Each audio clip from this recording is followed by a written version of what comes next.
자, 이번에는 자바 스레드의 특징에 대해서 알아보겠습니다. 자, 자바 스레드 특징을 먼저 알아보기 전에 이제 배경 지식으로 필요한 CPU 스케줄링이라는 개념에 대해서 알아보겠습니다. 자, 이 CPU 스케줄링은 운영 체제에 나오는 개념이죠. 자, 운영 체제에 나오는 개념이 우리 자바 스레드에 필요하니까 먼저 학습을 하겠습니다. 자, CPU 스케줄링의 정의죠.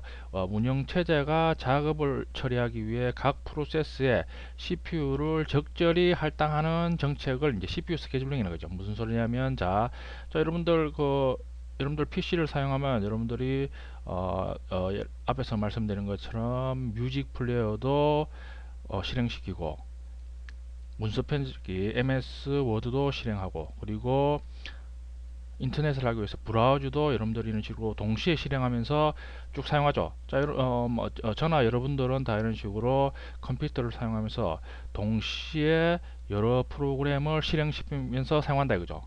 자, 그러면 당연히 모든 프로그램은 다 CPU가 실행하는 거죠. 모든 프로그램은 이집 명령어니까 우리가 여러 프로그램을 동시에 실행하면 각각의 프로그램의 이집 명령어를 CPU가 읽어와서 동시에 실행하는 거죠.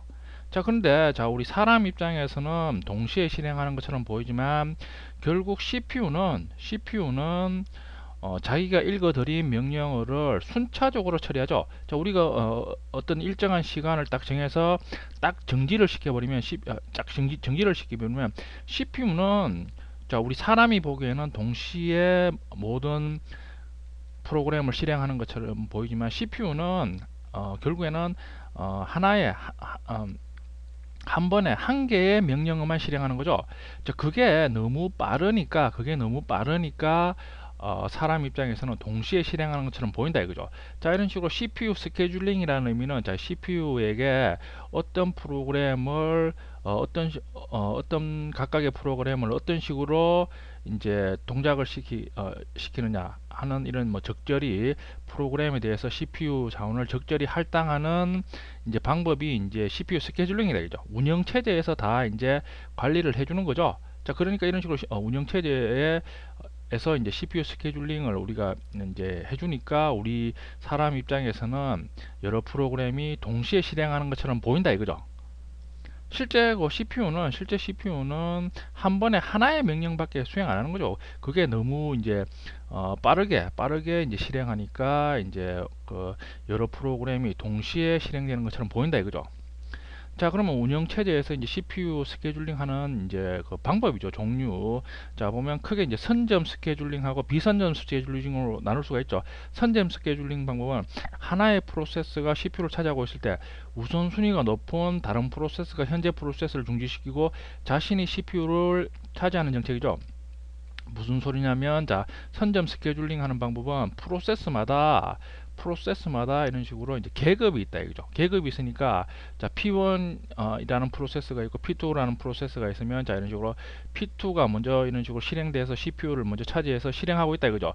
근데 P1이 이제 뒤에 실행되더라도 P1이 이제 계급이 높다 이거죠. 계급이 높으면 강제적으로 자기가 CPU를 뺏어와서 실행하는 방법이 이제 선점 스케줄링이다 이거죠. 각각의 이제 프로세스가 이제 우선순위가 있다 이거죠. 반면에 이제 비선점 스케줄링 방법은 하나의 프로세스가 CPU를 할당받으면 다른 프로세스는 CPU를 점유하지 못하고 수행 중인 프로세스가 끝날 때까지 기다리는 정책이죠. 비선점 스케줄링은 여러분들 선착순이죠. 먼저 실행돼서 먼저 CPU를 차지하고 실행하는 프로세스가 이제 CPU를 반납하기 전까지는 다른 프로세스는 이제 기다려야 된다 이거죠.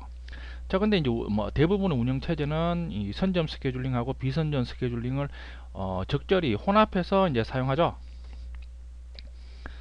자, 그러면 이번에는 이제 우리 구체적으로 이제 스레드 스케줄링에 대해서 알아보겠습니다.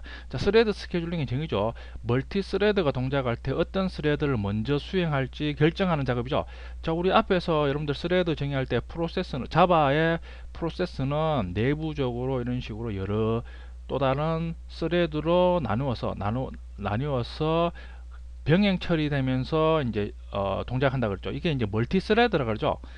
자, 이런 식으로 이제 자바를 포함해서 멀티 스레드로 프로그램이 동작할 때 당연히 이 스레드는 실행 주체니까 이 스레드가 이번에는 CPU를 자기들이 서로 이제 차지하려고 하면서 또 차지하려고 하면서 동작을 한다 이죠. 그러면 우리가 이제 그 내부적으로 JVM이죠. JVM이 이런 각각의 스레드에 대해서 어떤 스레드가 CPU를 얼만큼 차지하고 어떤 스레드가 CPU를 얼만큼 차지하고 이런 식으로 CPU를 이제 실행하고 있는 스레드에 대해서 CPU를 적절히 이제 분배해주는 그런 기능이 필요하다 이죠. 그게 이제 스레드 스케줄링이죠. JVM에 있는 스레드 스케줄러에서 이제 이런 기능을 담당하는 거죠. 자, 자바의 스레드 스케줄링 방식이죠. 자바는 우선순위가 높은 스레드가 먼저 실행되는 선점형 스케줄링 방식을 사용하죠. 아까 우리 앞에서 그 CPU 스케줄링 할 때 선점형하고 비선점형 스케줄링 방식을 배웠죠.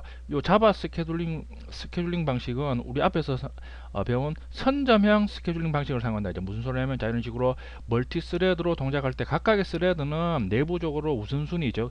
계급이 있다. 이거 계급이 있으니까 계급이 낮은 스레드가 실행해서 CPU를 차지하고 동작하더라도 계급이 높은 스레드가 뒤에 실행 됐다 이거죠. 그러면 계급이 높으니까 자기가 기존에 스레드가 사용하는 CPU를 뺏어서 자기가 사용할 수 있다 이거죠. 그리고 자바는 이제 그 선점형 스케줄링 방식을 사용한다 이거죠. 자, 자바 스레드 스케줄링의 특징이죠. 우선권 스케줄링이죠. 방금 했죠. 그리고 이제 스레드는 각 상태를 거치면서 실행되죠. 이제 자바 스레드는 우리 뒤에서 학습하겠지만 상태를 거치면서 실행하죠. 자, 그리고 멀티 스레드로 동작하죠. 방금 설명드렸죠. 자, 이게 이제 자바의 스케줄링 방법이다, 그죠? 자, 자바는 방금 말씀드렸듯이 이제 선점형 스케줄링 방식으로 동작하니까 그 예를 들어 계급이 높은 스레드가 실행되면 계급이 높은 스레드가 계속 CPU를 점유해서 실행하니까 계급이 낮은 스레드들은 한 번도 동작을 안 하는 그런 경우가 발생할 수 있겠죠. 자, 그런 경우가 자꾸 발생하면 프로그램 전체적으로는 안 좋은 그 영향이 생길 수가 있기 때문에 자 요런 그 뒤에서 이제 학습하겠지만 자 요런 선점형 스케줄리 방식을 보완해서 사용하는 이제 방법도 이제 뒤에서 이제 학습을 하는 거죠.